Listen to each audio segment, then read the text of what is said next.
Hola, buen día. Me da mucho gusto saludarlos y que nos acompañen en esta clase introductoria del diplomado que hemos titulado Enfermedades depresivas. Me gustaría hablarles un poco acerca de nuestro diplomado y de la clase que hemos preparado para el día de hoy, pero antes de eso quisiera presentarles a las personas que conformamos el equipo de trabajo para este diplomado. Me encuentro acompañado por la doctora Mariana Castillo. Juntos estamos trabajando en la coordinación del diplomado. También me acompañan los profesores adjuntos, los maestros Dorothy Muñoz y Jorge Luis Chávez, quienes igualmente se encuentran trabajando de lleno en la planeación y preparación del diplomado. El objetivo de nuestro diplomado, bueno, son 4 los objetivos que les voy a contar que nos hemos propuesto cumplir con este diplomado. El primero tiene que ver con contribuir en la exploración de las depresiones, y la intención de ponerlo en plural justamente tiene que ver con la idea de que no existe solo una forma de depresión. Son distintas las modalidades depresivas que nos encontramos, son distintas las formas, las manifestaciones depresivas. Y bueno, el objetivo central es conocer cuáles son cada una de estas formas de depresión. Pensamos que, bueno, para conseguir este objetivo tendremos que ahondar en las particularidades psíquicas y fenomenológicas de cada una de estas modalidades depresivas. Entonces, ese también es un objetivo importante que nos hemos planteado, comprender la particularidad de cada uno de estos cuadros fenomenológicamente y también desde una perspectiva psíquica, desde luego. Tenemos proyectado y hemos planeado hacer un abordaje multidisciplinario. Si bien es cierto que vamos a estudiar y esperamos comprender de manera profunda las distintas propuestas clásicas y contemporáneas psicoanalíticas, que serán como el eje principal desde el cual nos aproximaremos al estudio de las depresiones, hemos también pensado que es necesario y muy importante y valioso tener una perspectiva multidisciplinaria de la depresión, de las depresiones, para lo cual hemos invitado a distintos especialistas de distintas áreas del conocimiento. Nos nutriremos desde la perspectiva social, de la perspectiva antropológica, desde la perspectiva médico-psiquiátrica, y pensamos que esto nos dará una perspectiva amplia y compleja de los fenómenos depresivos. Entonces creemos que, bueno, si vamos cumpliendo estos objetivos, eh, pensamos también que los participantes van a contar con distintas herramientas que les permitirá tener una perspectiva amplia y detallada de cada de los distintos cuadros depresivos, lo que pensamos que se verá reflejado en la capacidad o en la habilidad de generar diagnósticos más precisos, lo cual también permitirá generar intervenciones más oportunas.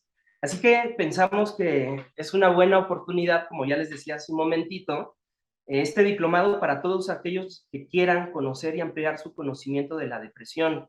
Así que psicoanalistas, psicoterapeutas, psicólogos y cualquier profesional de la salud mental y persona interesada en conocer las distintas manifestaciones depresivas, seguramente les vendrá muy bien nuestro diplomado. Iniciamos el 12 de octubre, vamos a estar trabajando una vez a la semana, los días miércoles de 6 a 9 de la noche. Y bueno, pues los esperamos, nos gustaría contar con su presencia. Creemos que va a ser un diplomado muy enriquecedor, estamos trabajando de lleno, afinando detalles, porque ya casi estamos por comenzar.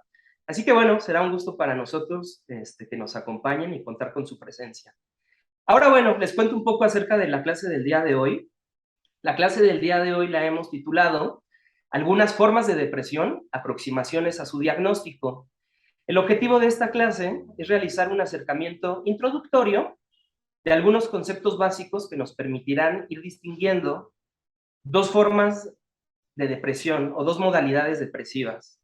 Las depresiones ligadas a la neurosis, las depresiones que se pueden manifestar en las estructuras neuróticas, y también vamos a hablar de la depresión ligada a la estructura psicótica, lo que podríamos llamar como depresiones psicóticas. Es una primera aproximación, un acercamiento introductorio, pero bueno, creemos que puede ser provechoso para ir abriendo tema, para ir planteando algunos conceptos básicos, y también, bueno, creemos que esto va nutriendo, contribuyendo a este objetivo de poder tener claridad de lo que implica una y otra depresión, lo cual a su vez, como les decía, seguramente podrá afinar nuestras habilidades para establecer diagnósticos. Entonces, bueno, esperamos que esta sea una clase rica para ustedes.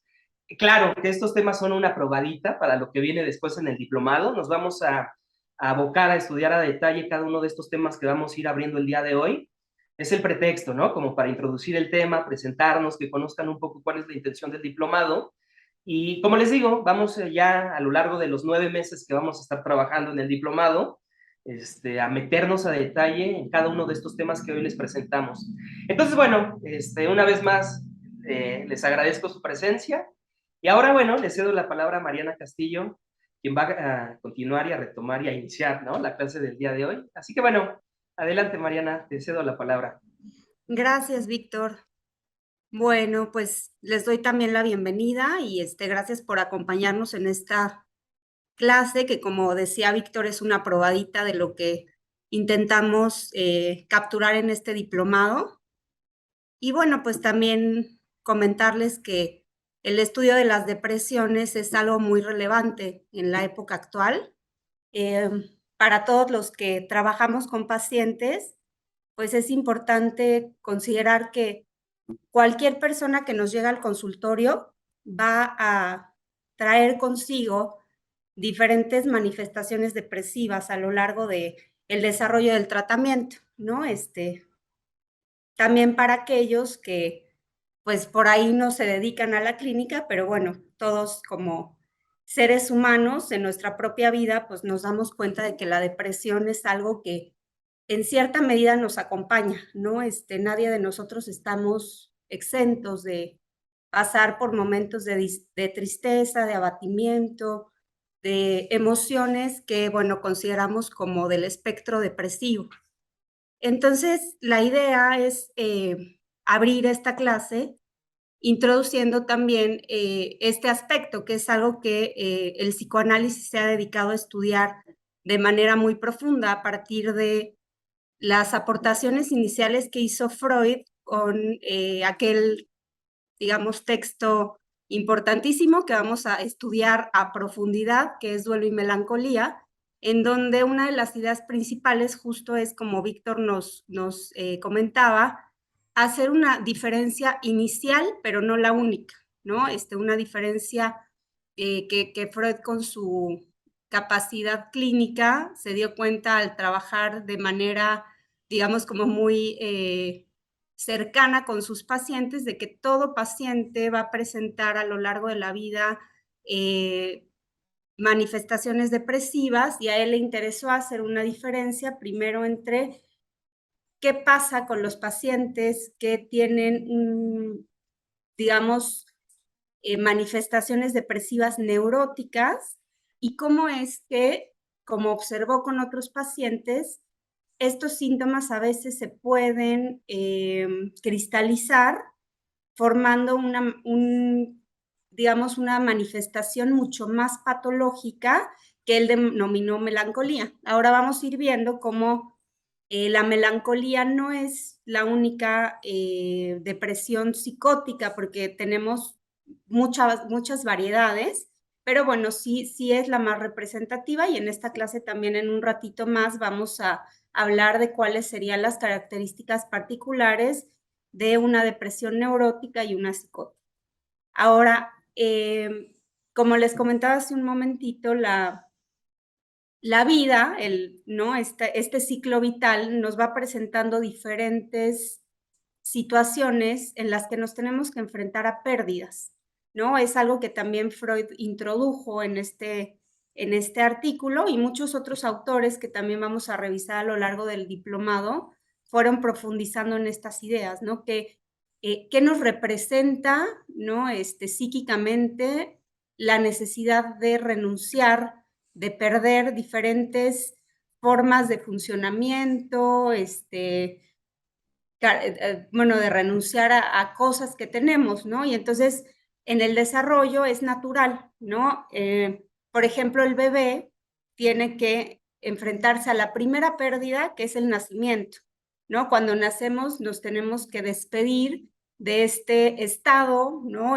Como paradisiaco, que significa estar dentro del vientre de la madre, en donde tenemos en realidad todo el calor, la comida, no tenemos que preocuparnos por nada, y el propio nacimiento nos enfrenta a una necesidad de elaborar esta primera pérdida, que es ¿no? La de la vida en el útero. y de ahí ya no paramos, ¿no? Después tenemos la pérdida del pecho, la pérdida de las heces, que es este recorrido que también Freud va haciendo cuando nos habla de los diferentes momentos del desarrollo psicosexual. Ahora, algo importante que vamos a ir revisando es cómo cada persona va a tener diferentes posibilidades de enfrentarse a estos duelos y estas pérdidas, ¿sí? Aquellos que tengan, ¿no?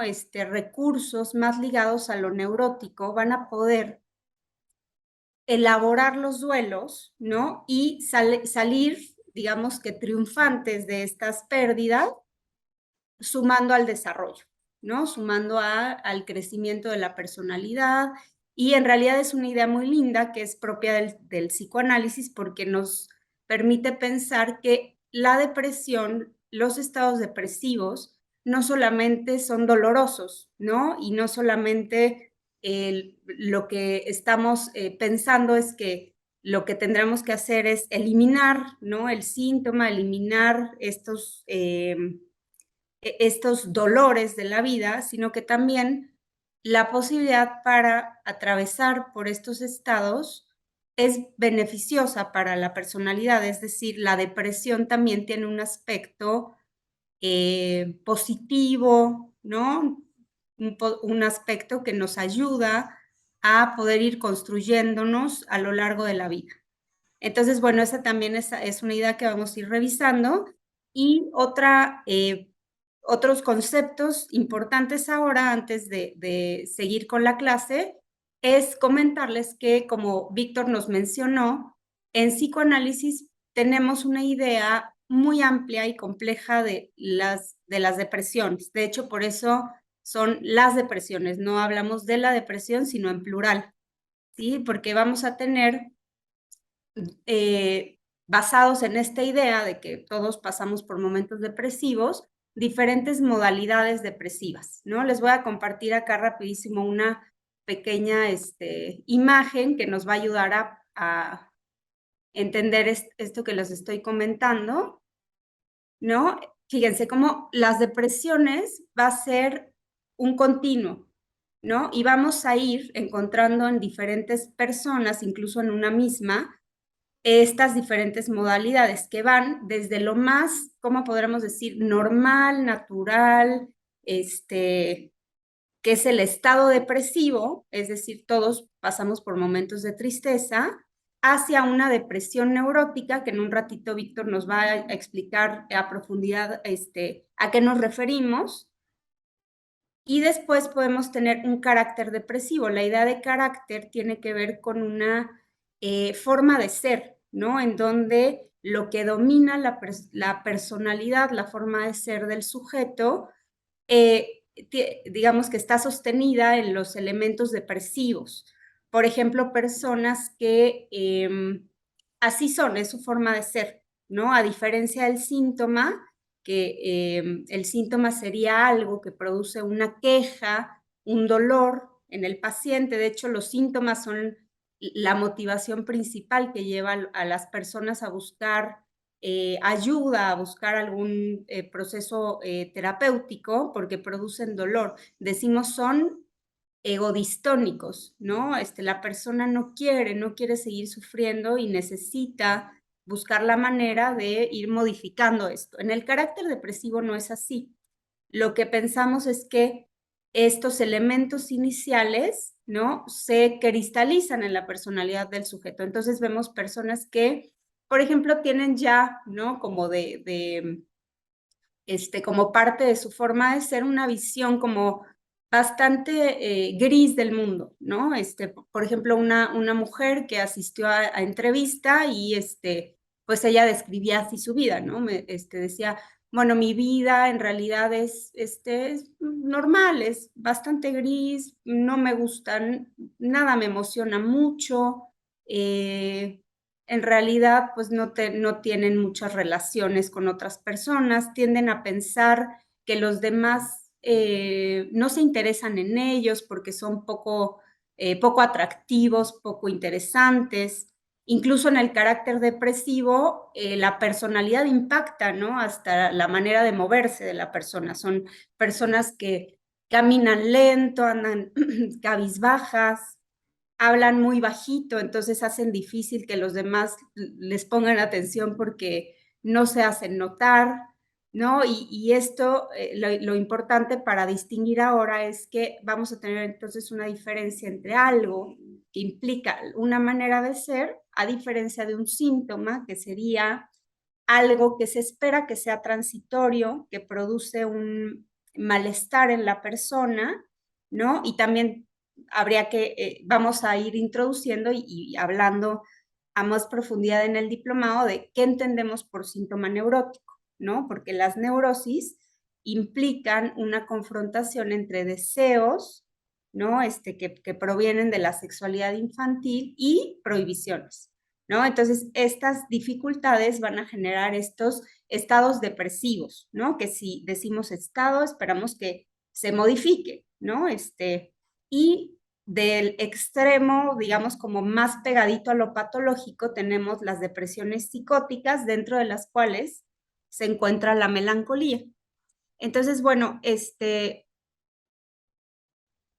por supuesto que todo esto, como decimos ahora, es una idea introductoria, ¿no? Pero a lo largo del diplomado vamos a ir estudiando cada uno de estos estados depresivos, cada una de estas manifestaciones depresivas, para que nos quede muy claro también cómo podemos hacer un diagnóstico diferencial entre cada una de estas, ¿no? Porque eso sí va a tener un impacto en la manera de escuchar al paciente, ¿no? Que es paradójico porque también, el diagnóstico nos permite ofrecer al paciente el mejor tratamiento, ¿no? De acuerdo a su subjetividad.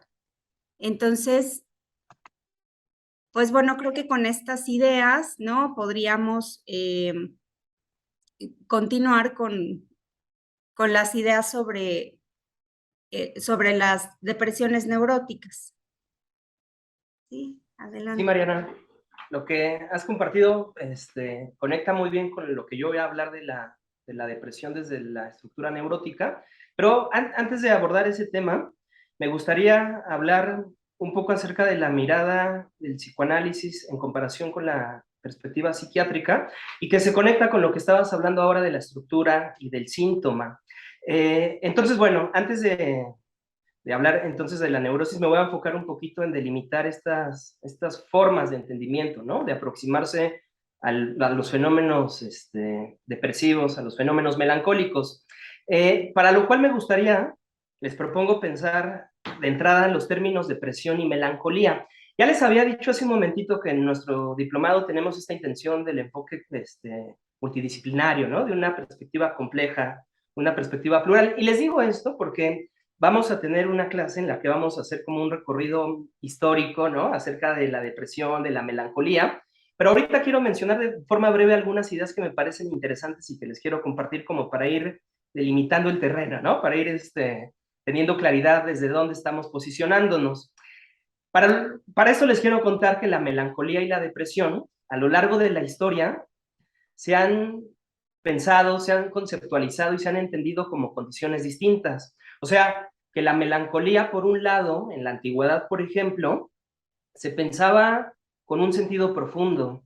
Aunque era algo que se padecía, también se pensaba que la melancolía acercaba a la virtud, porque otorgaba, o se tenía esta conceptualización de que alguien melancólico, con una estructura, ¿no? Como con un funcionamiento melancólico, tenía una capacidad distinta de entender la realidad, de interpretarla, de sentirla.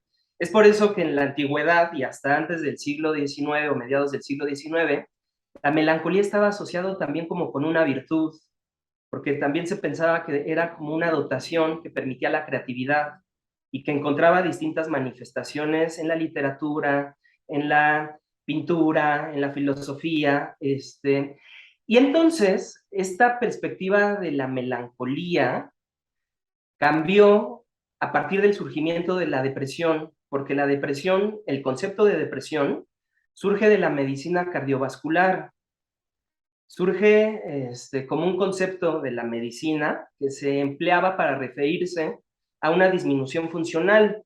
Entonces, incluso etimológicamente, las palabras depresión y melancolía me parece a mí que nos pueden ayudar como a delimitar o a entender estas perspectivas distintas que se tienen tanto en el psicoanálisis como en la medicina o en la psiquiatría. Porque la melancolía, ¿no? Hace referencia etimológicamente a lo oscuro, a lo negro, a esa parte como la luna, ¿no? La cara oculta de la luna. Esta idea de la melancolía en la antigüedad hacía referencia como a esos aspectos del ser humano que no están a la vista tan fácilmente, pero que algunos tienen esa habilidad o esa capacidad de conectarse con esos aspectos y como les decía hace un momento, a partir de ahí como de nutrir o dar una experiencia de vida distinta, ¿no? Una experiencia, como les decía, ligado a lo creativo. Por otro lado, el término de depresión que surge de la medicina, pues tiene que ver con algo observable, con algo que obstruye el funcionamiento, con algo más como del orden de lo empírico. Y es entonces por ahí de 1905 a inicios del siglo XX, con Kraepelin, que la depresión como tal se afianza como entidad clínica y es hasta nuestros días en los manuales diagnósticos, en las clasificaciones como el CIE-10 y el DSM-5, que esta perspectiva de la depresión se mantiene. Y entonces digo, no es como que sea mala y no estamos acá en contra desde luego de la medicina o de la psiquiatría, pero son paradigmas distintos, porque con este cambio de melancolía por depresión, pensamos que el cuerpo teórico, ¿no? El modelo epistemológico de la medicina deja de lado pues el componente subjetivo, el componente más profundo de las manifestaciones depresivas o melancólicas, enfocándose particularmente en los síntomas. Por eso decía hace ratito que lo que nos estaba comentando Mariana venía muy bien como para ir delimitando y entendiendo cómo se mira, ¿no? Cómo se entiende la depresión desde el psicoanálisis y desde la psiquiatría, porque se sostienen en paradigmas distintos. También hay que considerar, y igual es trabajo de sociólogos y de antropólogos, que nos han propuesto pensar que esta perspectiva médico-psiquiátrica que hoy prevalece y que busca la erradicación de los síntomas, que busca la normalización de las conductas, que busca sujetos funcionables y adaptables, responde a un momento histórico. O sea que esta forma en que actualmente se entiende la depresión tiene que ver con los modelos económicos, tiene que ver con los modelos de consumo, tiene que ver con las ideas que se propagan como de bienestar y de felicidad, y que también lo mencionaba hace rato Mariana, ¿no? Parece que hay poco espacio en la actualidad para sentirnos tristes, para sentirnos angustiados, como si tuviéramos que estar felices, alegres, ¿no? Todo el tiempo. Y digo, no es que acá es que queramos que estemos melancólicos todo el tiempo, pero se pierde la oportunidad de enriquecerse de las experiencias dolorosas de la vida. Entonces, algunos autores, ¿no? Más del lado de la antropología o de la sociología, han hecho como esta crítica y esta idea de la medicalización, ¿no? De todas las conductas, que se refiere a esto, a esta idea de la salida rápida, ¿no? De la cura rápida, de la cura sin mucho esfuerzo. Ahora, entonces, desde la perspectiva psiquiátrica, se ha trabajado mucho en las clasificaciones nosológicas, que se encargan de ubicar síntomas, pero como les digo, parece que se pierde algo de la profundidad, porque desde esa perspectiva se convierte más bien en un palomeo, ¿no? Se tiene o no se tiene determinado síntoma o determinado comportamiento. Y entonces pareciera que se pierde o se renuncia un poco a la reflexión profunda, a la comprensión de las causas, ¿no? Y los motivos del por qué aparece un síntoma o una expresión depresiva. Como les decía, no es que estemos en contra de la medicina o de la psiquiatría, este modelo ha resultado muy útil, ¿no? Por ejemplo, para el tratamiento de las enfermedades orgánicas o para cualquier campo de las ciencias duras. Pero cuando tratamos con el campo o estamos en el terreno de la subjetividad, en el terreno de la realidad interna, pues no podemos pretender que estas herramientas cuantificables, observables o este paradigma empírico, pues den necesariamente buenos resultados, porque no estamos trabajando con lo palpable, ¿no? Con lo tangible, estamos hablando de la subjetividad humana. Por otro lado, esto no quiere decir que no tengamos teoría o que no se puedan establecer correlaciones, ¿no? Entre funcionamiento mental y determinadas conductas, pero es un determinismo que podríamos llamar singular, ¿no? O sea, que tiene que ver más con lo único de cada individuo. Entonces, claro, que tenemos teoría y la vamos a estudiar, pero no es una teoría lineal o un paradigma lineal como el de la medicina. Por ejemplo, si alguien tiene síntomas de COVID o de neumonía, pues te haces estudios, te haces análisis, y hay una correlación lineal entre síntoma, la herramienta para entender ese síntoma, el diagnóstico y el tratamiento. Entonces, por eso les digo, si alguien tiene una enfermedad orgánica, pues claro que debe de recurrir a su médico de confianza, porque con sus herramientas, con su modelo, puede establecer con exactitud las causas, los síntomas, el diagnóstico y el tratamiento. Pero en el campo de lo subjetivo, en el campo de lo psíquico, eso no aplica igual, porque no podemos establecer las leyes universales de la depresión, por los principios generales de la melancolía.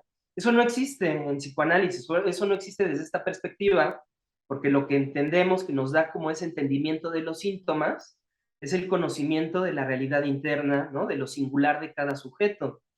Entonces, bueno, desde el psicoanálisis se privilegia el entendimiento de la dinámica mental, ¿no? La comprensión de la estructura de la mente, más allá del síntoma. No es que el síntoma no nos importe, sino que lo pensamos como una expresión de la dinámica mental, ¿no? De la realidad interna, del conflicto inconsciente. Veremos distintas teorías, ¿no? Cómo se piensa el síntoma o la expresión depresiva, dependiendo de la teoría psicoanalítica de la que estemos hablando, pero en términos generales esa es como la perspectiva. Desde este modelo psicodinámico, psicoanalítico, se da entonces privilegio a la palabra, ¿no? Se da privilegio a lo que el paciente o el sujeto que tenemos enfrente nos va a decir. En el modelo médico, la palabra, el discurso se queda un poco relegado, ¿no? Se deja un poco de lado, porque lo que les decía es que se privilegia lo observable, ¿no? Lo empírico. Acá, en esta perspectiva, quizás es un poco más difícil, ¿no? Porque no hay relaciones causales como les mencionaba. Así que el psicoanálisis constituyó desde su origen una alternativa al paradigma psiquiátrico que les vengo describiendo. Freud, con su propuesta, rompió los límites, ¿no? Que se venían estableciendo en su época a partir o desde el paradigma médico. Cambió el interés de la clasificación a partir de lo fenomenológico, de lo observable, del estudio de la corteza cerebral, cambió estas herramientas, ¿no? O este paradigma por el entendimiento del discurso, por el entendimiento de la dinámica mental, como les he venido diciendo. Entonces, el síntoma y sus sentidos, desde la perspectiva psicoanalítica, se entienden y quedan al descubierto gracias a la palabra, gracias al discurso, gracias a la asociación del paciente. Entonces, el paciente, a partir de su palabra, a partir de la narración única que va haciendo de su vida, pues nos da como acceso y nos va dando la clave para entender el sentido de sus síntomas, ¿no? Entonces, bueno, eso era algo que les quería comentar porque me parece que es importante como para ir delimitando, ¿no? Y entendiendo desde dónde les vamos a estar proponiendo algunas ideas, y desde dónde es que vamos a estar pensando. Vuelvo a repetir, ¿no? Que la intención es mantener esta mirada plural y rica del entendimiento de las depresiones. Nos van a acompañar distintos psiquiatras. Tenemos por ahí una clase o dos clases programadas, me parece, en particular donde vamos a enfocar estos temas, ¿no? Desde la psiquiatría, pero los vamos a estar mencionando porque, como les digo, no es que estemos peleados con la psiquiatría, desde luego que no. Va a haber casos donde será necesario una intervención multidisciplinaria acompañado de un médico, de un psiquiatra, ¿no? Incluso de un internista quizá, y también, bueno, en un trabajo en equipo con un especialista también en la dinámica mental, ¿no? En psicoanálisis. Pero bueno, estas ideas entonces pueden servir y nos sirven de entrada para ir ya profundizando en este tema de el duelo, de la pérdida desde lo neurótico. Como ya lo mencionaba Mariana, Freud escribió, publicó en 1917 este texto de Duelo y Melancolía, que es como la llave de entrada, ¿no? Para abordar y entender el tema de la depresión, del duelo y de la pérdida desde la perspectiva psicoanalítica. Como ya les venía diciendo, él se aproximó al estudio de la melancolía a partir del duelo y no se preocupó tanto por seguir las clasificaciones nosológicas o las descripciones fenomenológicas tan en boga a inicios del siglo XX, ¿no? Por ahí de 1900, 1905, 1910. Su interés se concentró particularmente en comprender la estructura psíquica, la dinámica inconsciente del melancólico. Pero bueno, en el duelo normal, o el duelo normal se pone en marcha, se experimenta. Freud lo teorizó y lo abordó a partir de la muerte, ¿no? De la pérdida, a partir de que un ser amado muere. Pero este modelo se puede aplicar para otras pérdidas de la vida, ¿no? Para otras experiencias de pérdida. Por ejemplo, las separaciones, ¿no? Perder al amor de la vida, perder una relación amorosa importante, un divorcio, el cambio de residencia, ¿no? Los que tienen que emigrar a otro país, perder el empleo, serían situaciones que ponen en marcha, ¿no? Estados depresivos, que ponen en marcha trabajos de duelo. Pero estas no son las únicas experiencias que pueden desencadenar un duelo. También podemos pensar en las pérdidas que implican, sí, un trabajo o una pérdida a partir de lo interno, ¿no? Más desde lo subjetivo. Por ejemplo, lo que ocurre con los adolescentes en ese periodo medio alocado de la adolescencia, cuando están viviendo un duelo por lo que están perdiendo del mundo infantil, ¿no? Pierden su cuerpo de niños, pierden algo del vínculo infantil que mantenían con los padres cuando eran niños. Eso se tiene que cambiar, ¿no? Eso se pierde. También podríamos pensar con lo que ocurre con las personas de edad avanzada, ¿no? Adultos mayores, cuando van perdiendo algunas de sus capacidades, capacidades cognitivas, capacidades motoras. Eso también implica un duelo. También podríamos pensar en los fracasos, ¿no? Cuando alguien no logra una meta, cuando alguien tiene un fracaso más del tipo aspiracional, también pensamos que eso implica una experiencia de pérdida, eso podría poner en marcha un estado depresivo.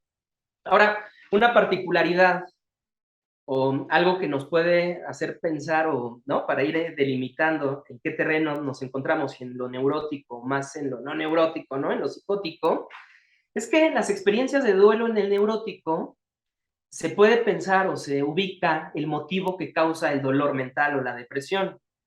Ahorita vamos a hablar de la psicosis, de la depresión más desde el lado de lo psicótico, y vamos a ver que en esos cuadros no necesariamente se ubica lo que se perdió, no necesariamente se sabe qué es aquello que motiva el dolor, ¿no? La tristeza. En el terreno de la neurosis, sí, la persona cuenta con la habilidad o la capacidad de poder identificar aquello que le causa dolor mental, ¿no?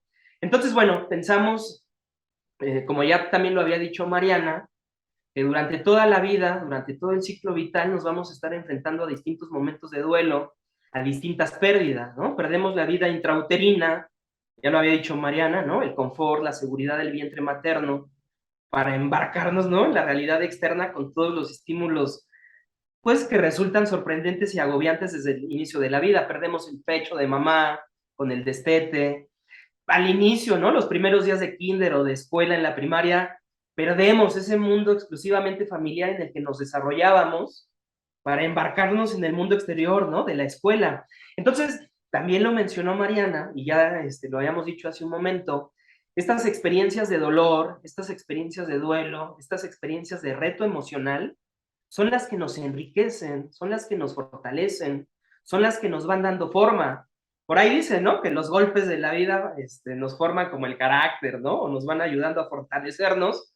Y pensamos que es así, porque renunciar o darle la espalda a estas experiencias de dolor, pues implicaría no crecer, implicaría quedarte estático, implicaría esto que Freud llamó como pulsión de muerte, ¿no? La no vida, la no complejidad, el no conflicto, implicaría o sería una metáfora como de muerte, ¿no? De no avanzar, de no sentir, de no experimentar. Pero bueno, entonces el duelo normal está, digamos, a la orden del día, ¿no? O la experiencia del duelo la vamos a encontrar frecuentemente en nuestros pacientes. El duelo normal implica una experiencia intensa de tristeza, de desazón profunda. O sea, es normal que las personas que enfrentan algunas de estas pérdidas que les hablaba hace un momento, es normal verlos tristes, ¿no? Es normal que se sientan profundamente agobiados. Algunas veces, ¿no? Las personas que están alrededor de la persona que está viviendo un duelo se angustian, ¿no? O quisieran que más rápido le avanzara con su duelo. Pero dice Freud que hay que dejar que el trabajo de duelo se dé, que hay que dejar que el luto, por ejemplo, cuando alguien muere, se viva, ¿no? Se experimente. Por ahí se dice, ¿no? Déjalo llorar, déjalo que sufra, déjalo que conecte con esas emociones, porque ahorita les voy a contar un poco por qué ese estado es sanador, ¿no? O por qué ese estado que Freud le llamó trabajo de duelo, es fundamental. Entonces, la persona que se encuentra metida o sumergida en un estado depresivo, en un duelo, es normal que se aísle, que se aleje, dice Freud que se parece, que se pierde la capacidad de amar, porque no le interesa nada, ¿no? Más que el objeto que perdió. Lo podemos también pensar en aquellos que están sufriendo una ruptura amorosa, ¿no? Lo están contando, lo están platicando, todo el tiempo están pensando en el amor que perdieron, cualquier canción les recuerda a la persona que ya no está. Si pasan por un lugar, ¿no? Donde comían con esa persona, donde pasa todo, ¿no? El mundo mental, el yo, se volca a ese trabajo de duelo. Entonces pareciera que se pierde el interés por el mundo cuando uno está padeciendo el trabajo del duelo. También por ahí se menciona que esta experiencia del duelo eh, es similar a lo que nos ocurre cuando estamos enfermos, ¿no? Cuando estamos enfermos y tenemos una enfermedad, pues no sé, por ejemplo, que alguien se contagia de COVID, el yo se concentra y le asigna mucha energía mental a lo que está haciéndote sufrir. Podríamos pensar que incluso también tendría que ver con una cosa de sobrevivencia, ¿no? Con un impulso del yo para tramitar la pérdida implementando este trabajo de duelo. Así que la persona que se encuentra lidiando con la pérdida y con el duelo se muestra improductivo, no tiene energía. Freud le llama esto como angostamiento del yo, ¿no? Quiere decir que el yo se enfoca en lidiar con el duelo. ¿Qué es ese trabajo del duelo? Freud menciona que consiste en retirar cada uno de los enlaces libidinales. Esta idea quizás suene un poco compleja, ¿no? O medio estrondosa, rimbombante para quien no ha escuchado estos términos, pero tiene que ver con separar cada uno de los vínculos, ¿no? Como redirigir esas conexiones placenteras, esas conexiones gratificantes que se tenían con ese objeto de amor que se perdió. Porque si la persona se empecina en mantener ese objeto de amor, pues eso está a la puerta de lo patológico, ¿no? De lo más grave, porque sería ir en contra de la realidad. ¿Cómo puedes pretender mantenerte con alguien que ya no está como si estuviera? Eso suena a algo más patológico, ¿no? Entonces, perder a alguien duele porque todos los planes, los proyectos, los anhelos se deben de redefinir. Es como si tuvieras que volver a escribir algo de eso que ya habías proyectado para tu vida, ¿no? Para parte de tu vida. Perder es traumatizante porque se transforma de forma brusca la imagen ideal que la persona tenía de sí misma. Y este es otro concepto que vamos a ir viendo con detalle en las clases que vamos a tener, la idea del ideal del yo o el concepto del ideal del yo. Les cuento brevemente, ¿no? Que cada uno, consciente e inconscientemente, tiene una imagen ideal que le gustaría alcanzar. Esto se conecta con el narcisismo, ¿no? El narcisismo por ahí tiene mala fama, pero el narcisismo es esto que nos permite defendernos, cuidarnos, protegernos, cuando no está muy desproporcionado.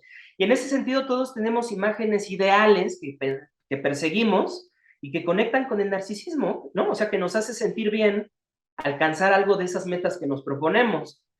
Por ejemplo, estar en esta clase o inscribirse al diplomado en enfermedades depresivas, que esperemos que lo hagan, ¿no?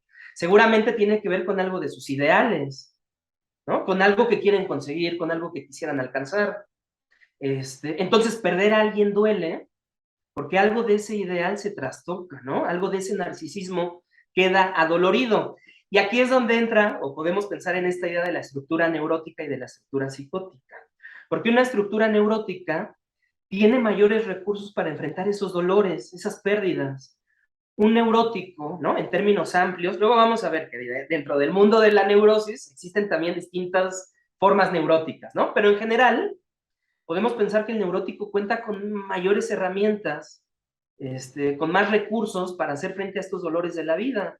Puede representar más fácilmente, ya les decía hace un momentito, lo que les pasa. Pueden usar metáforas, recurren a la simbolización, o sea, esto que les decía hace un momento, ¿no? Del que perdió el amor y lo está platicando, lo está contando. No sé si les ha pasado, ¿no? Que alguien perdió a alguien y todo el día te está contando de su dolor, o todo el tiempo te está diciendo por qué la quería, por qué la amaba, por qué la extraña. Bueno, eso aunque pudiera ser un poco, a lo mejor molestón para el que se encuentre al lado del que está padeciendo su duelo, es algo que puede implementar por su propia estructura, ¿no? Hablar del conflicto, hablar de su emoción, ponerle palabra, estarlo repitiendo, ¿no? Estarlo metaforizando. Es un recurso que estructuras no neuróticas no fácilmente pueden hacer. O sea que las estructuras no neuróticas van a ponerse quizá más actuadores, ¿no? O van a actuar más que poder poner en palabra. Van a quizá también a dirigir o a alojar algo de esos conflictos en su cuerpo, ¿no? ¿no? Esto también, por ahí lo vamos a abordar en el diplomado, ¿no? La relación que existe entre la depresión y los cuadros psicosomáticos, ¿no? Lo relacionado con lo psicosomático. Pero bueno, reenfocándonos en lo neurótico, entonces el neurótico cuenta con recursos y herramientas mentales para poder dar trámite a sus dolores ocasionados por la pérdida. Entonces, bueno, el duelo deja ver también el conflicto de ambivalencia que se desata, también en el neurótico, o sea que el neurótico en algún momento se enoja con ese objeto que perdió. ¿Por qué me abandonas? No me dejes. Son frases cargadas de enojo que escuchamos en los pacientes cuando están enfrentando algún duelo, ¿no? Me dejó, se fue, me abandonó, ¿no? Pero oye, el objeto quizá no tenía esa intención, pero así se siente, porque el narcisismo, les digo, que se siente herido e inevitablemente se dan respuestas agresivas o respuestas hostiles que también nos constituyen, ¿no? Ya les decía hace ratito que la definición de melancolía o la etimología de melancolía hace alusión a esas partes oscuras que andamos cargando como seres humanos. Entonces, cuando enfrentamos un duelo, esas partes oscuras se dejan ver, las partes hostiles, las partes agresivas, las partes que no lidian muy bien con el duelo y la pérdida. Esos también son algunos de los indicadores que nos pueden orientar en el diagnóstico. Ya lo vamos a ver en detalle en nuestro diplomado, ¿no? El tema de la ambivalencia, el conflicto entre el amor y el odio, el conflicto de la experiencia de culpa. El neurótico también siente culpa, también siente odio, pero los puede acotar, los puede delimitar, porque también puede reparar, porque también tiene una posibilidad de integrar lo bueno del objeto con lo no tan bueno del objeto. Y entonces el neurótico, por ejemplo, se puede identificar con algunos aspectos del objeto que perdió. No totalmente, porque identificarse totalmente con el objeto perdido, como ahorita lo vamos a ver, también implicaría algo patológico, porque identificarte con lo muerto o identificarte con lo perdido implicaría volverte el muerto o volverte el que se perdió, ¿no? Entonces, bueno, estos podríamos pensar que son como algunos orientadores del diagnóstico, la intensidad de estos síntomas o de estas expresiones depresivas y también la duración. Pensamos que en términos generales el duelo del neurótico, ¿no? O la experiencia de duelo normal, dependiendo del teórico, ¿no? Va entre los 6, 9 meses, algunos piensan incluso en el año como para un tiempo todavía esperable en el duelo normal. Pero ya les decíamos, ¿no? Que acá no hay reglas universales o no hay criterios cerrados. Pensamos que se fluctúa, ¿no? O que hay variaciones dependiendo de la estructura mental. Entonces, bueno, para terminar como con esta primera aproximación al tema de la neurosis, de la pérdida, del duelo, podríamos pensar que el neurótico, por sus capacidades, por su propia estructura, tiene la capacidad de elaborar la pérdida, de resolver el duelo y de enriquecerse y de nutrirse de esa experiencia dolorosa. Por eso hace un momentito les hablaba de las identificaciones.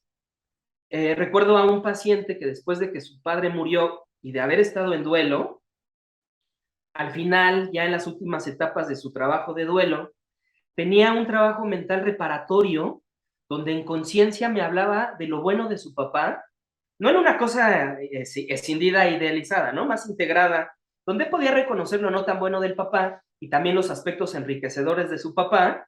Y entonces decía, me gustaría quedarme con algunas cosas de él, que mi papá, de alguna manera, no psicótica, ¿no? Siga viviendo en mí, en algunas de sus formas de trabajo, en algunas de sus formas de entender la vida. Este paciente se pudo nutrir de la experiencia de duelo y conservar algo, ¿no? De su padre. Esto, bueno, es interesante teóricamente porque Freud, por ejemplo, se puso muy, de alguna forma, tajante, ¿no? Pensando que el objeto se perdía y que se retiraban todos los enlaces. Algunos otros teóricos han pensado que eso no es tan así, ¿no? Que no es que necesariamente ese objeto se pierda para siempre. Y la muestra, bueno, son como estas identificaciones no tan totales que se pueden hacer con los objetos que se perdieron. Entonces, bueno, yo dejo hasta acá esta parte porque les quisiéramos compartir una viñeta clínica que les va a compartir Dorothy, como para enriquecer estas aproximaciones teóricas con una viñeta clínica que nos pueda como ayudar a entender un poco más en la práctica, ¿no? En la clínica, en lo que hacemos más en el día al día con los pacientes. este entendimiento que vamos adquiriendo desde lo teórico. Entonces, bueno, Dorothy, te cedo la palabra si quieres para que nos cuentes un poquito del paciente que preparaste y, bueno, de los ejemplos que tengas ahí pensados. Adelante. Muchas gracias. Bueno, pues yo justamente como decías, como hay estas pérdidas en el ciclo de la vida, esta paciente es una persona de la tercera edad que está atravesando por muchos duelos. Principalmente, como tú mencionabas, pues este duelo a la juventud, duelo a la independencia en muchas actividades, también de algunas capacidades. Y bueno, es una persona que vive sola, sus vínculos cada vez son menos fuertes. El tema de salud y el tema de aspecto personal, pues es una persona que se ha descuidado mucho. Tiene generalmente, últimamente ha tenido varias caídas que han terminado, pues bueno, hasta en urgencias, ¿no? Entonces, ahí también podemos ver cómo hay un descuido bastante importante a sí misma. Generalmente está desanimada, como decías tú, o sea, nada les emociona y cada vez está más aislada. No sale, digo, ha afectado muchísimo la pandemia como a esta mayoría de personas de la tercera edad que han dejado de salir por lo mismo y bueno, debido a eso también se ha aislado mucho, pero también ha dejado de salir porque le es muy difícil desplazarse, ella tiene un sobrepeso, pues bueno, bastante importante, además tiene un problema de espalda que le genera muchos dolores muy intensos. Entonces, también como mencionabas tú, ella está muy enojada con todos estos objetos que siente que la dejaron, su familia, sus hijos, sus amigos, en general. También tiene mucha envidia hacia otras personas. Le da envidia ver cómo la gente viaja, que sale, que reciban visitas, que tengan encuentros con gente, por ejemplo, con amigos. Tiene la idea de no necesitar a nadie y al mismo tiempo la sensación de no ser importante para nadie. También, bueno, aparte de este autodescuido que les mencionaba, es una persona que termina los últimos días del mes sin nada de dinero, a pesar de contar con un ingreso. Y bueno, pues sí, este tema de salud cada vez la limita más, piensa mucho en la muerte y esto le genera mucho miedo. En ocasiones le preocupa que algo le suceda y que esté sola, que nadie la pueda auxiliar. Y en otros momentos cree que está mejor sola. Es esta ambivalencia de la que tú hablabas, ¿no? Y bueno, sobre todo, sí, es una persona que se siente con una experiencia intensa de tristeza y sobre todo esa desazón profunda que tú mencionabas.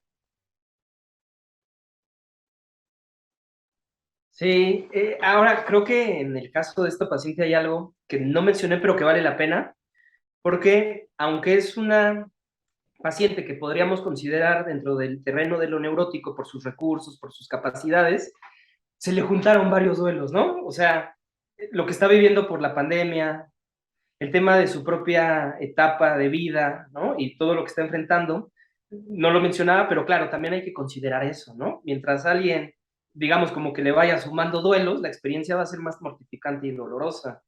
Pero bueno, gracias, Dorothy. Eh, ahora, Mariana, vas a retomar, ¿no? Explicando, hablándonos más de estas otras modalidades no tan neuróticas. Sí, Víctor, gracias. Que con lo que tú estabas comentando me hacías pensar también en la importancia de considerar justamente como estos orientadores del diagnóstico, ¿no? Es decir, que ya hablamos de cómo es difícil hacer un diagnóstico en depresiones porque tenemos como toda esta riqueza y esta diferencia entre las modalidades, pero que desde la perspectiva psicoanalítica vamos a tener diferentes conceptos, ideas que nos van a ayudar justamente a poder ir indagando cada vez más en cuáles serían como las conflictivas, ¿no? Las fantasías y las motivaciones que dentro de la mente del paciente están dominando estas expresiones depresivas. Entonces, en la paciente de Dorothy, yo también me quedaba pensando, ¿no? Algo que podríamos pensar con esta paciente justamente es qué recursos tiene, ¿no? Es decir, por ejemplo, pensaba en los sueños, ¿no? Que es algo que en psicoanálisis Freud nos dio como esa posibilidad de interesarnos en los sueños como una ventana, una mirada, pero también como un proceso que por sí mismo nos habla de la capacidad del paciente para hacer intentos de elaborar, de hacer algo con el dolor, ¿no? Entonces me acordaba de, también como para retomar y ahora hablar de estas diferencias entre la neurosis y la melancolía, ¿qué veríamos, por ejemplo, ¿no? En un paciente con una estructura neurótica en un sueño, ¿no? Entonces, pensaba en, bueno, entonces un paciente que, por ejemplo, ante la pérdida de su papá, tenía una acción sintomática, esto que nos decía Freud también, como los neuróticos de pronto les pasan cosas que se originan en el inconsciente, ¿no? Y que el paciente no sabe o las personas no sabemos por qué, pero nos pasa.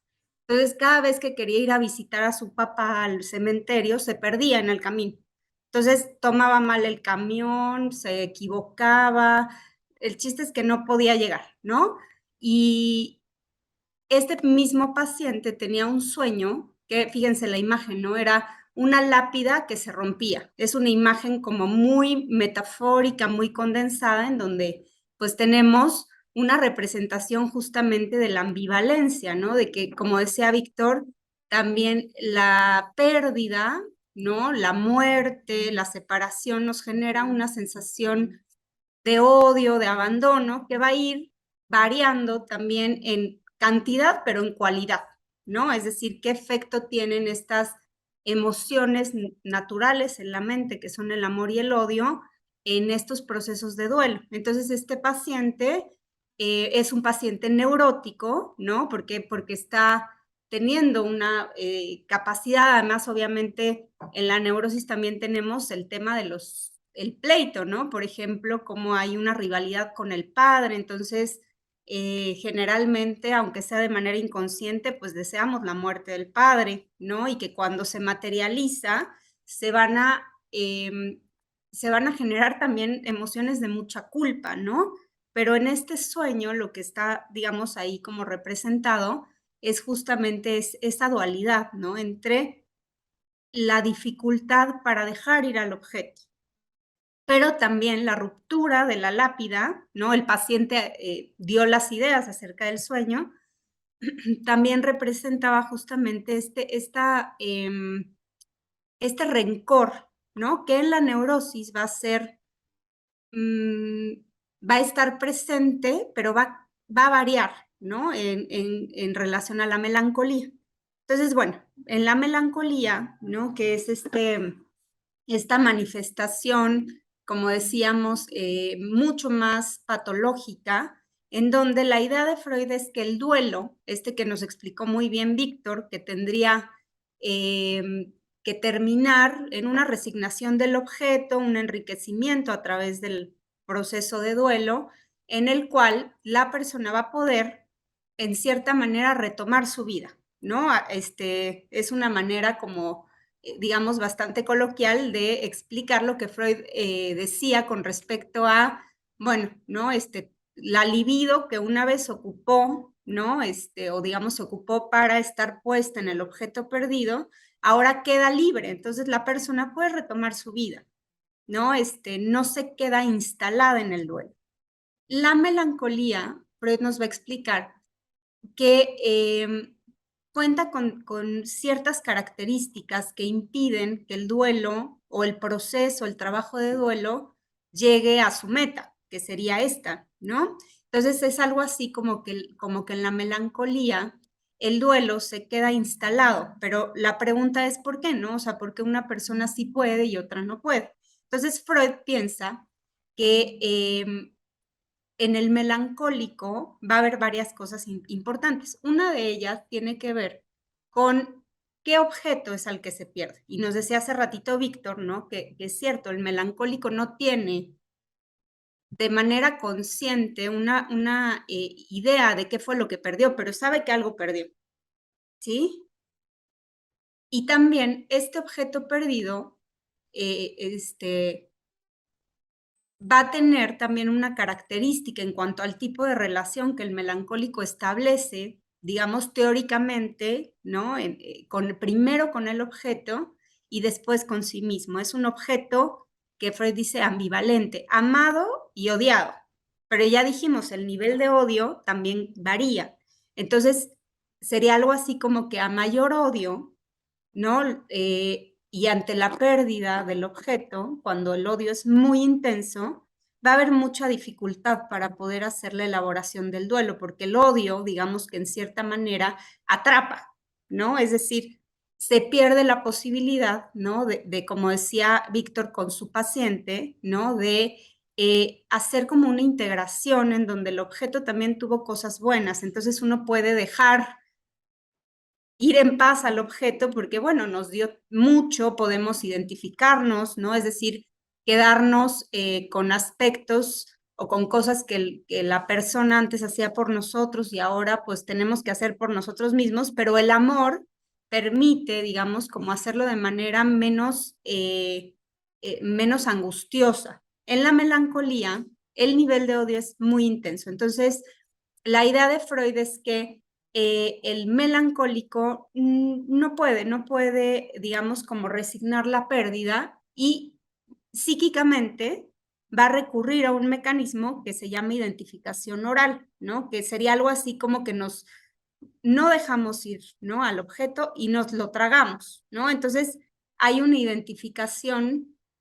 diferente a la que nos describía Víctor, ¿no? En donde la que decía Víctor es como más parcial, ¿no? Por ejemplo, si se muere la madre, entonces después nos damos cuenta de que nos estamos cuidando, ¿no? Me acuerdo ahora de una paciente que, cuando murió su madre, ella se hizo muy, afecta el cuidado de las plantas, ¿no? Entonces, con las plantitas, ¿no? Ella, de cierta manera, reproducía esta relación amorosa y de cuidado que alguna vez tuvo con la madre, ¿sí? En la melancolía, el odio no permite que esto ocurra, ¿no? Entonces, Freud nos explica que dentro del yo, del paciente melancólico, va a ocurrir como una escisión, una división, en donde una parte del yo se va a identificar con ese objeto odiado, ¿no? Y perdido, y otra parte del yo va a establecer una relación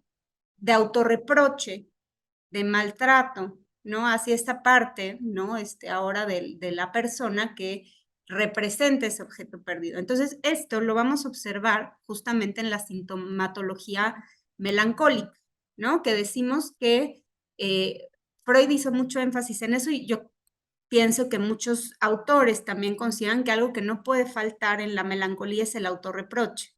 ¿Sí? Como decía Víctor, en los neuróticos también nos reprochamos, ¿por qué no lo cuidé más? ¿Por qué no fui a ver más a mi abuelita cuando estuvo viva? Pero el melancólico dirige esos reproches de manera muy intensa hacia sí mismo, ¿no? Entonces, lo que observamos, por ejemplo, es eh, personas que tienen una convicción y una certeza de que merecen un castigo, de que son malas, ¿sí? De que su vida está destinada a ser obscura, ¿no?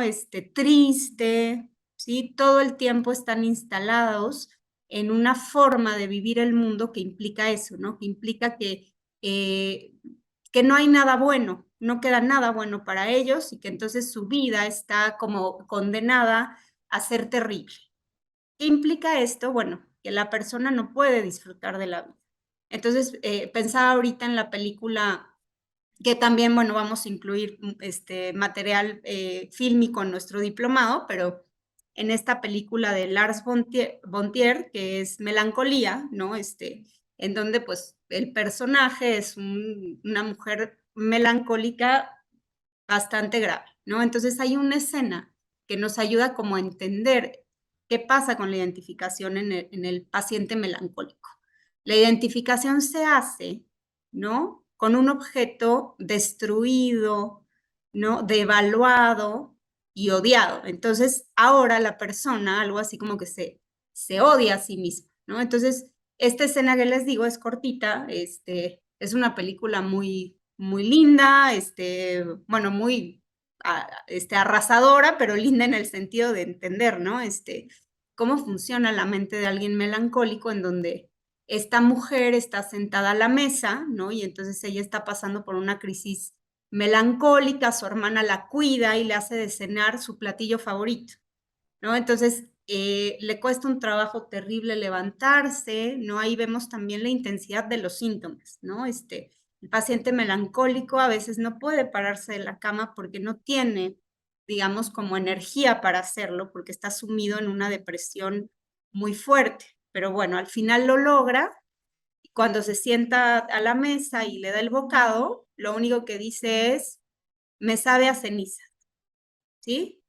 Las cenizas representan al muerto, ¿no? Ese muerto que ahora ya no está fuera, sino que está dentro, formando parte de, digamos, formando parte de la identidad del paciente, ¿sí? Entonces, algo nada más como para ir enfatizando es, decimos que la melancolía es una depresión psicótica porque el paciente melancólico tiene también una ruptura con la realidad, ¿no? Es decir, no es el paciente, digamos, como francamente delirante, pero sí hay una parte delirante en el sentido de esta certeza, esta seguridad inamovible y absoluta, ¿no? De su condición, de que son, ¿no? De que merecen todo este dolor. Entonces es bien interesante. Bueno, vamos en el diplomado a tener varias clases dedicadas a entender cómo funciona la melancolía. También vamos a incluir a otros autores, porque Freud, como decía Víctor, sembró la semilla, ¿no? Pero tenemos el desarrollo de muchos años posteriores en donde mentes muy brillantes nos han ayudado también a entender a mayor profundidad qué pasa con estos pacientes y también qué se juega en el tratamiento con estos pacientes, ¿no? Cuáles serían las posibilidades que tenemos de trabajar con ellos, ¿no? Para ello, ¿no? Lo principal sería tener como la posibilidad de hacer un buen diagnóstico. Entonces, nada más como para hacer una integración, ¿no?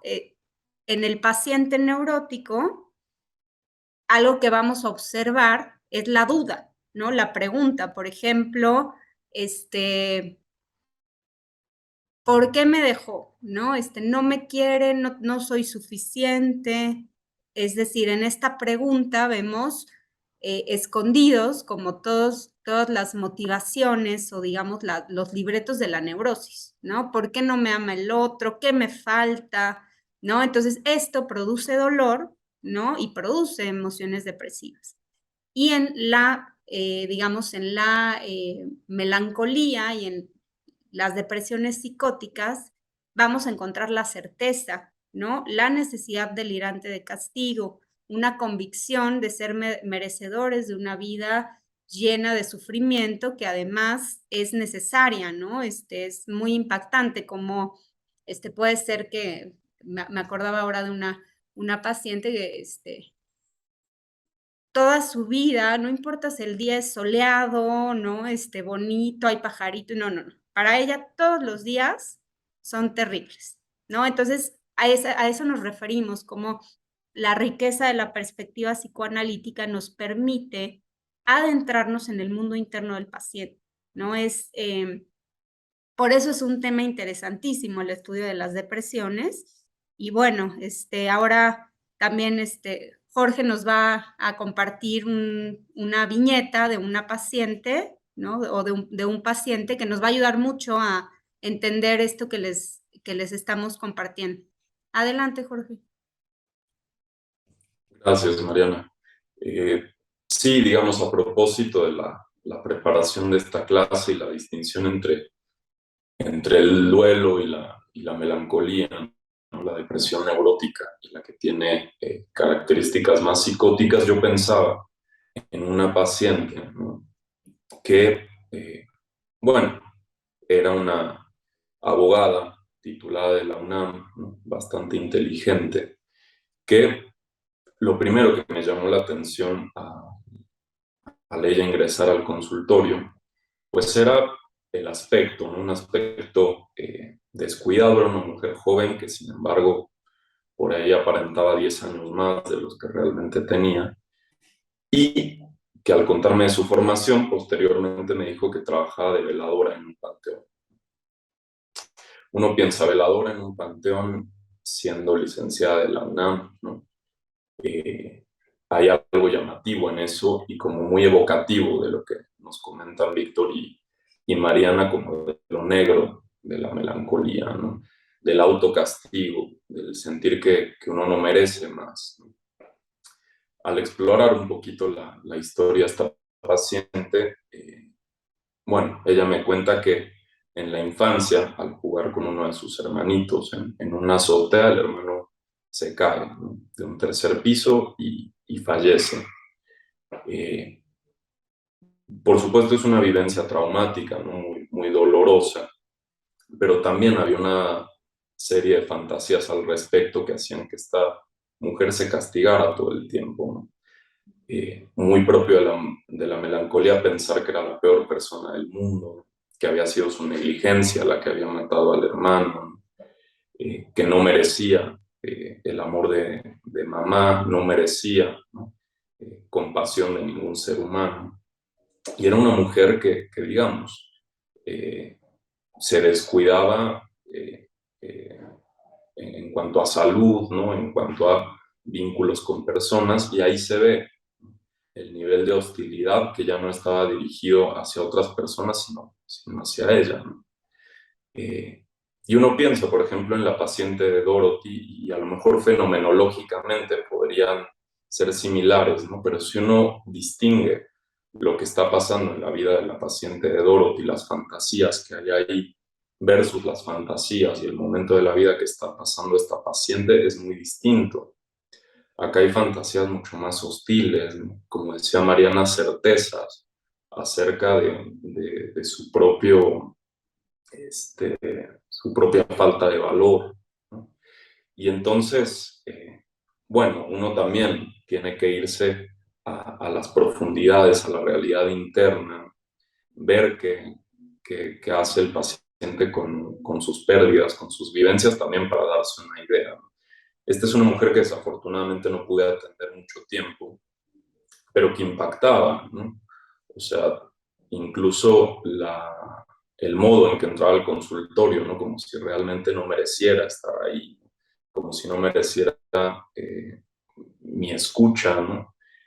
Una mujer que quería pagar honorarios que yo haciendo cuentas con ella no podía pagar, ¿no? Pero que era un constante ataque a sí misma, ¿no? Que al principio uno no asocia tanto a la hostilidad y al odio, ¿no? Pero que si se explora más, por ahí se devela que es un elemento muy importante, ¿no? Bueno, eso es un poco lo que les quería compartir. Sí, gracias, porque es un ejemplo muy impactante, ¿no? Porque justamente como tú decías, vemos ahí el poder, ¿no? De las fuerzas de lo inconsciente, ¿no? Porque en realidad, si lo vemos como desde afuera, bueno, podríamos pensar, claro, puede ser una mujer, generosa porque te quiere pagar muchos honorarios, ¿no? Pero bueno, ¿no? En realidad, la idea es poder ir conociendo las herramientas que nos van a dar chance de tener una visión muy compleja y muy amplia de lo que le puede ocurrir, ¿no? A cada paciente, ¿no? Y que en relación también a la melancolía, bueno, pues tenemos, ¿no? Esta expresión, o sea, que en realidad es un cuadro de mucha gravedad porque justamente esta forma, ¿no? Como de funcionamiento mental impacta en todo. Entonces, como tú decías, claro, o sea, son pacientes que se descuidan mucho, que no pueden acceder a buenos tratamientos por su propia estructura, ¿no? Entonces, el hecho de que haya interrumpido el tratamiento contigo posiblemente esté también muy relacionado con su propia melancolía, ¿no? Y que también vamos a tener en el diplomado, varias clases dedicadas a la técnica, ¿no? cómo se arma el tratamiento con estos pacientes. Claro, también con los pacientes neuróticos, ¿no? Pero en la experiencia clínica es difícil trabajar con pacientes melancólicos porque a veces también nos terminan proyectando, impactando de su desesperanza, ¿no? Que sería otro elemento importante, ¿no? La desesperanza, que es esa convicción de que no hay posibilidad de mejorar, ¿no? Entonces, por supuesto, es un tema muy interesante, muy amplio, ¿no? Que en este ratito que estuvimos compartiendo, pues pudimos poner como varias, ¿no?, ideas sobre la mesa para poder ir desarrollando juntos a lo largo de todo el diplomado. Entonces, bueno, no sé si quieran comentar algo más, si a lo mejor algo que fueron pensando a lo largo de la clase. Sí, Víctor. Solo quería resaltar algo que dijo Jorge que me parece importante, que dijo que quizá fenomenológicamente, o sea, desde lo que podríamos observar desde afuera, pues dirías, pues no suenan tan distintas, ¿no? Pero lo comentaste muy bien, es a partir de entender la dinámica mental, ¿no? Lo subjetivo de cada una de esos pacientes que te puedes guiar y entender en qué terreno estás parado. Y me parece valioso porque era algo que les comentaba hace ratito, ¿no? Los síntomas nos indican algunas cosas, los tenemos que considerar, pero son expresiones de algo más. Entonces puedes tener dos casos muy parecidos, síntomas muy parecidos, pero con estructuras muy distintas, ¿no? Una más en el terreno de lo neurótico y otra metida en el mundo quizá más de lo psicótico, ¿no? Con núcleos psicóticos, ahí depende de la teoría desde donde se quiera pensar, pero me parece algo muy rico, que es algo de lo que les estábamos como queriendo proponer, ¿no? Ir más allá del síntoma, ir más allá de lo que se puede ver como desde lo fenomenológico. Era solo eso lo que quería puntualizar mañana, que me pareció muy bueno el comentario de Jorge. Sí, sí, o sea, es una muy buena manera de cerrar nuestra clase, ¿no? Como para invitarlos también a inscribirse, a compartir estos 9 meses de trabajo con nosotros para poder ir poquito a poco indagando en todas las herramientas con las que contamos en la actualidad para hacer no solo un diagnóstico, sino un trabajo más orientado, ¿no? Tomando en cuenta, bueno, todo lo que les explicamos con respecto a la dificultad de hacer del diagnóstico en las depresiones, y pues sí, ¿no? La invitación también a que juntos podamos ir pasando, digamos, como de lo más concreto, ¿no? El síntoma nada más como algo descriptivo, a internarnos pues también en las motivaciones internas de los pacientes. Entonces, pues bueno, les agradezco mucho por este ratito, ¿no? Y bueno, esperamos que se sientan interesados en el tema, ¿no? Cualquier duda, bueno, pues también estamos al pendiente. Y bueno, los esperamos en el diplomado. Gracias, Dorothy, gracias, Jorge y Víctor, por este tiempo de trabajo. A ustedes, gracias.